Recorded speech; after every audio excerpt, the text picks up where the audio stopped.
ఓం నమో భగవతే శ్రీరామకృష్ణాయ. స్వామి వివేకానంద జీవిత గాథ.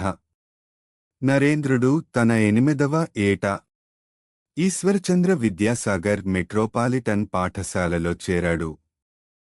ఆంగ్లం నేర్చుకోవడానికి కూడా అతడు ఇష్టపడలేదు. మాతృభాషలో చక్కగా చదువుకోవడం మానుకొని పరాయి భాషను చదువుకోవడమెందుకని అతడు వాదించేవాడు. తల్లిదండ్రులు ఎంతగా నచ్చజెప్పినప్పటికీ నరేంద్రుణ్ణి మొదట సమ్మతింపజేయలేకపోయారు. తరువాత మొత్తానికి ఎలాగో అతడు వారి సలహాను పాటించాడు. ఆంగ్ల అక్షరమాలను, ప్రాథమిక పాఠాలను స్వయంగా భువనేశ్వరే అతడికి నేర్పింది. లోకం చేసుకున్న పుణ్య ఫలంగా అతడు ఆంగ్ల భాషను ఆసక్తితో నేర్చుకోసాగాడు. కాలాంతరంలో ఆ భాషకే వన్నె తెచ్చే రీతిలో ఆంగ్ల భాషాకోవిదుడయ్యాడు.